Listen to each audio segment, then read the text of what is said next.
Hi everyone, it's Margaret here with 60andMe. Hope you're doing well today. How's your memory these days? Question that we're going to talk about today. I have, like many of you, been concerned about my memory for a while, and I've long ago given up worrying about it, but I am conscious that I'm just not bringing back the depth of memory that I know existed in my past. And I'm telling you, I'm so glad I wrote my journals when I was younger because, I have distant memories of things, but they're just not that, specific. But the memory is something that I think that we treasure because it's what connects us along this sort of beautiful line of our lives. We can look back at the milestones and the memories and they have meaning. But if you want to really work on developing a beautiful brain and remembering all the fine details of things you want to remember, here's some ideas. Now, one of our bloggers, it's Karen Spencer. She wrote this article on want a more beautiful brain? Well, here's how you can come to your senses and do it properly. And I mean, of course, before I continue, I know that there are some people that are dealing with memory issues that are related to just, simple aging process or with, certain issues that you're going through. So I don't want to minimize and make light of it, but there are some ways that we can, treat our brain gently and in a positive way so that we can remember more. We can come to our senses. But here's the thing, your brain is just another part of your body in the sense that everything you give it your body in terms of nutrition and sleep and all those things, they affect your brain as well. And I think that's the most important sort of fundamental thing to remember, that, in order to have a more, a sort of beautiful and alert brain and memory-filled brain, we need to do all those things that we do for our body. And that's kind of what I'm going to go through today. Now, I don't think I'll be disappointing you if I say that you've heard this all before, and I'm not here to come up with any great new inventions or discoveries or supplements or whatever. I'm just here to remind you, because I'm reminding myself, that if we want to have, a strong memory that, brings back all these incredible milestones and adventures, we need to work on our brain and, in a way that we work on our bodies. And I think that, I've talked about this before, that my recent health scare actually didn't help, me in remembering that, I needed to have worked on some of these things years ago. And there's a chance to now turn around a bit and do some things, that are good for your brain, good for your beautiful brain. So no magic cream, no magic supplement, no magic ingredients, just me reminding you that we're on this journey. Let's work on our brains. So the pillars of health, according to Karen, are pretty much the ones you'd expect: sleep, exercise, nutrition, stress management, eliminating toxins, and self-care. And that adds up to senses. So let's talk about them. Sleep. We don't think about it enough, in my opinion. I know that doctors will always say that it's the most important thing. I think Karen has a quote which from a doctor that she quotes in her article, which I'll link to. It says something like, sleep is the single most effective thing we can do to reset our brain and our body health each day. So who gets a good sleep these days? Does anybody out there that's watching this video think, I don't get a good sleep? I don't get long enough sleep, or my sleep is broken by, being woken up, or, just having some discomfort. I mean, that really is, I think, at the heart of so much of our day-to-day tension and stress, is that we don't get enough rest. And I'm working on that too, just like many of you probably are. I want to get back to my 7 or 8 hours of sleep and just really try to use it in a positive way. And I don't know about you, but I've always thought sleep was a bit of a waste of time. Like, what's the point? Just lying down and basically being unconscious for 8 hours, and I just never really valued it, I guess, in the same way. But anyway, according to Karen and her doctors that she quotes, it's important, super important. It is a non-negotiable, is what they say. So how much sleep is enough? Well, we've talked about this. 8 hours is the ideal. Some need 9. And as we get older, I think we do need a little more sleep for our brains and our bodies to rejuvenate. So adequate sleep protects us from various illnesses. There's a definite correlation between illnesses and lack of sleep. And I think that lack of sleep makes you feel, tired or more, despondent. Whereas good sleep makes you feel happy. Wake up in the morning feeling good, I think, is the biggest gift that we can give our bodies as they age. So sleep deprivation can be damaging to our own brain. And I don't know, the things she talks about, the brain produces slow electrical waves that flush out neurotoxins. Now, I couldn't tell you what a neurotoxin was. I guess it's a toxin that exists in the brain. But we put a lot of pressure on our bodies out in the world, you know, breathing the air, dealing with all the different elements, the environment that we live in. And so we give our body a pretty hard time. And at nighttime, it gives it a chance to kind of regroup and get stronger. So sleep is super, super important. And just by knowing, you know, that you're actually not doing enough sleep or the right kind of sleep, you know, will help you. So another thing she talks about are things you can do. Know the value, first of all, accept it. Deal with the issue of caffeine. Now, I actually, I've always said to myself, I'm one of these people that I can just get up in, you know, in the middle of the night, or I can have a late meal and have a cup of coffee and no problems. Caffeine doesn't affect me, is what I would always say.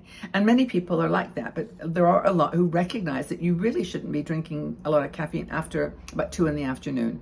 I mean, it just doesn't help your body. And if you're dealing with high blood pressure like I am, and also, you know, recent surgery, they always say just, you know, try to avoid caffeine. And I know I'm going to get tons of people, because there are equally a lot of research that says caffeine's okay for you. It's good for your body. And I think I'm a Buddhist in this respect of everything in moderation. So that's one thing to think about. Another thing she talks about you can do is create a cooler environment for sleeping. Now, I'm really funny about this. I like hot water bottles. And even if my room is really, really warm, I still have a hot water bottle, which is crazy. And so I've started opening windows at night. The cool air in the morning is just so refreshing, but also around 68 degrees, that's Fahrenheit. Don't know what that is centigrade, but you know, Fahrenheit is about the ideal temperature for sleeping. So maybe, you know, bring down the temperature a bit in your house. Maybe you already do that. Another thing that she talked about that you can do is have a routine around sleeping, like that you do certain things in a certain order. Now, some people have a bath, shower. I've never been one of those people, actually myself personally, but a lot of people do like having a shower or bath before they go to sleep. Some people like to cuddle their pets or cuddle their partners, or, you know, cuddle themselves. I mean, whatever, to just soothe yourself and relax. That's a really nice way to do it. And also reading a story, listening to an audio book. But I think that one thing that I do, which is probably, I'm just noticing the shimmer of the light around me from the window, is to try to avoid screens. And I mean, I know we all do this. We go to bed with our phones, right? We sit there for half an hour watching a movie, or watching, I don't know, social channel, or checking up on Facebook or YouTube. What you're watching this video, if you're watching this video at night, put it down, go to sleep, watch it in the morning. And, you know, that's really not good for you either. And get as much sunlight as you can during the day, but black out your room at night. Now, I am funny like this. I'm just sharing I'm doing this video and sharing my own little stories, because I mean, I'm sure you've got your habits and things you do, but I actually always sleep with a nightlight. I've never been able to sleep in the complete darkness. And fortunately, I've got one of these lights that, I don't think it's actually meant to do this, but it's a little nightlight that turns off after a certain number of hours. And so I wake up in the night sometimes and it's off completely, but then I'm asleep, and I go back to sleep, and so it's all good. So another thing is to eat hours before bedtime. I know, I used to eat cookies and little cakes and things in the nighttime. Cheese and crackers was my thing, but now I'm doing much better at just having a cup of herbal tea, or herbal, it's not tea, I know, always distinguish between like a herbal drink, and just go to sleep.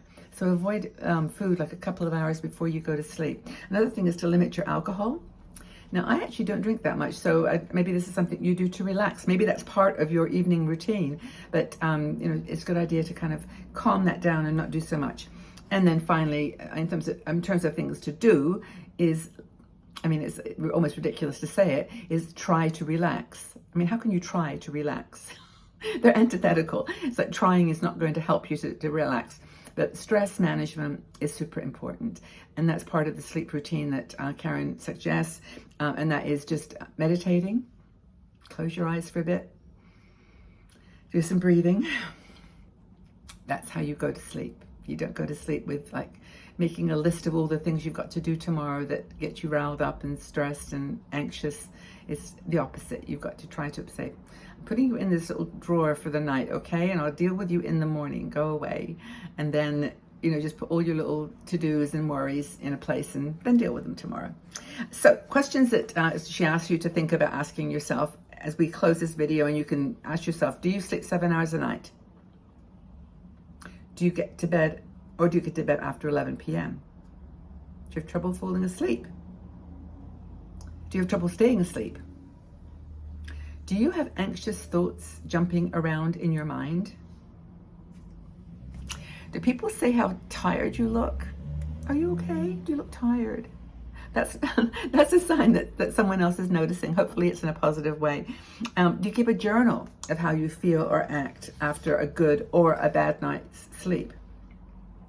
Find the evidence, look at yourself and think of all the things that you can assess that are contributing to feeling like you need a better sleep. So, be intentional, set a goal, find an accountability partner. If you've got a husband or a partner, that's always helpful to, just say, I'm going to try to do these things with my sleep for the next few weeks. Can you just help me by reminding me? I promise I won't snap. And, just try to listen when they remind you, by the way, put that cheese and crackers away. Or just remember the commitment that you made. Say that they can remind you just of the commitment that you've made. Know your individual needs and be flexible. Just don't stress yourself up worrying about whether you're going to have coffee or not. Just make it part of your routine to try to address those things, but know yourself. Just know yourself. And then again, just start the journey. Start the sleep journey for a more active and healthy and beautiful brain. And it will help you with your memory. It will help you with your just functioning day to day, and with all those other lifestyle choices that you need to make in order to live a happy and healthy life. So thank you for listening. Hope this has been helpful. Go get some good sleep if you're watching this in the evening. And if you've enjoyed this video, please subscribe to the channel here on 60andMe, and also leave a comment below. I love reading your comments. Put all your comments and thoughts, talk to each other, and share. Let's just share our stories about sleep and what we've done to make it maybe more of a positive side of our lives. And if you are looking for a smaller group to connect with and discuss all this kind of stuff with, consider joining our Patreon group. Smaller group of women, more personal, more intimate conversations, live shows. We do trips, we do all kinds of cool stuff, and that's you're welcome to join that too. Okay. Well, anyway, have a beautiful day. Have a fantastic sleep if you're about to go off to sleep, and take good care of yourselves. And we'll talk again soon. Okay. Bye for now.